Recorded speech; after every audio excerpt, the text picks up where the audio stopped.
Projections. This module enables you to plan your business growth as well as assist you to compute the capacity that is required to meet your planned growth targets and provide for them. I'll go ahead and click on Sales Projection. The first year of projection is the current year. At the time of this recording, the current year is 2014. Start your projections by determining your optimal BB to RO sales volume split by moving the slider to your desired value or entering the desired value in the field. As you move the slider,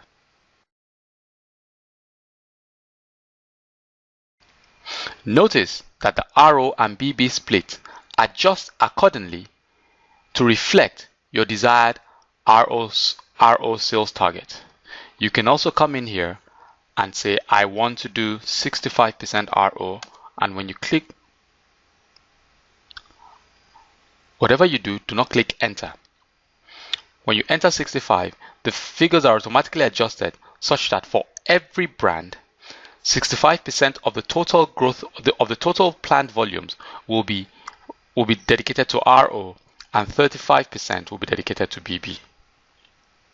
Having set your desired RO sales split, you may also decide, in addition to the general RO sales split, decide to alter actual values for each brand.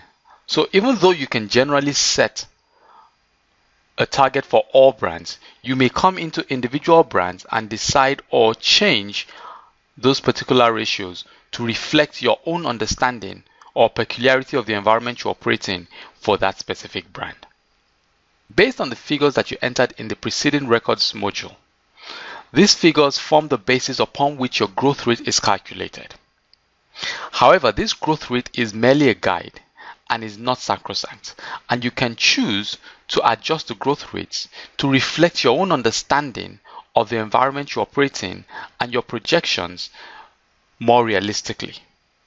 We can say, for example, that a 193% growth rate is an unrealistic growth target, and so we're looking to grow by 15%.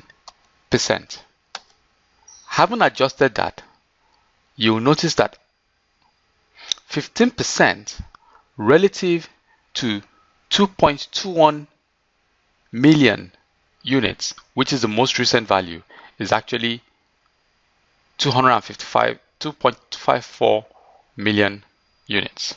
You can also choose to actually alter the planned volume and not necessarily the ratio. So for example, if we say we think 300,000 units is a more realistic figure based on our experience of the market, when I do that, automatically it computes the planned growth rate and shows me the difference between my planned growth and the computed growth rate. And so much as they're computed values based on historical data that has been entered, you can either modify the planned growth rate or the planned volume to suit your peculiar environment. When you're done providing figures for all of the brands that you currently trade in, click Next to proceed. Now, notice, however, that the projected rate that we had for 2014 has now been used as the basis for calculation in the 2015 projections, so that every change that you make has an impact going forward. So as before, we set our growth as ROBB split ratio to 65%, which is our ideal target for optimal profitability. And then we make all the necessary adjustments. So our planned growth volume is 400%, or our planned growth. And so as before, we say, you know what? We think we can grow this to 350,000 the following year.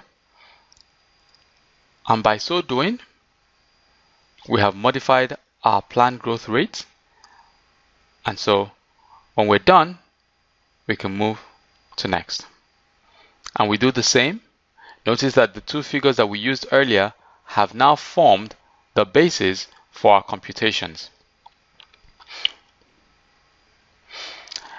In the final screen, we get a summary of the projections that we're going to have based on the figures and the values that we had entered earlier. And so we see actual figures. We also see a line graph showing us in terms of total volumes what our growth trend looks like, and we get the benefit of a bar chart to show us relatively how those growths stack up or ascend with time. When you're done, click